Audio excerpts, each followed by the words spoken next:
Rome যখন আগুনে পুড়ছিল তখন রোমের সম্রাট নিরো বেহালা বাজাচ্ছিলেন। সম্রাট নিরোর সঙ্গে প্রধানমন্ত্রী মোদীর মিল যদি কেউ দেখতে পান তাকে কিন্তু খুব একটা দোষ দেওয়া যাবে না। উত্তর পূর্ব সফরে গিয়ে উন্নয়নের ছবি তুলে ধরছেন নরেন্দ্র মোদী, কিন্তু সেই একই সময় আবারও জাতি দাঙ্গার আগুনে জ্বলছে মণিপুর, মরছে মানুষ। যে মানুষদের প্রধানমন্ত্রী নরেন্দ্র মোদী কংগ্রেস নেতা পবন খেরা কটাক্ষ করে বলেছেন মণিপুরের ফ্লাইটের টিকিট রেডি রয়েছে, শুধু মোদীজির যাওয়ার অপেক্ষা।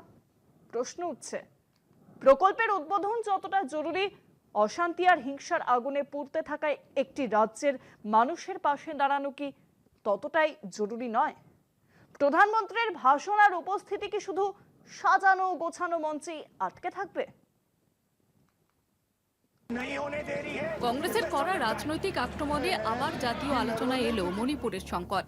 কংগ্রেস নেতা পবন খেরা উত্তর পূর্ব সফরে ব্যস্ত প্রধানমন্ত্রীর কাছে সরাসরি মণিপুরে যাওয়ার দাবি তুলেছেন।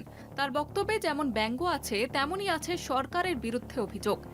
এক্সে করা পোস্টে খেরা লেখেন, ভোটের রাজ্যগুলি সরকারের অগ্রাধিকার, মণিপুরকে উপেক্ষা করা হচ্ছে। তিনি মনে করিয়ে দেন 2023 সাল থেকে রাজ্যটি দীর্ঘদিন ধরে হিংসা ও অশান্তির মধ্যে রয়েছে এবং সাম্প্রতিক সময়ে আবারও পরিস্থিতি খারাপ হয়েছে।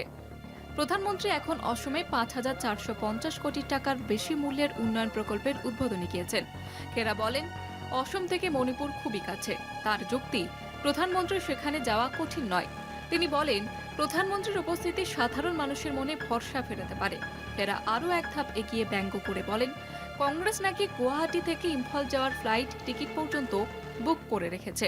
তিনি পিএম কেয়ার্স কথাটি উল্লেখ করে কেন্দ্রের দায়িত্ববোধ নিয়ে প্রশ্ন তোলেন। 2023 সাল থেকে মণিপুরে দীর্ঘস্থায়ী অশান্তি চলছে। বিরোধীরা বারবার অভিযোগ করেছে যে কেন্দ্র যথেষ্ট গুরুত্ব দেয়নি। সরকারের দাবি, শান্তি ফেরাতে পদক্ষেপ নেওয়া হচ্ছে, তবে প্রধানমন্ত্রী দপ্তর থেকে এই বিষয়ে এখনো কোনো স্পষ্ট প্রতিক্রিয়া আসেনি। কলকাতা টিভি।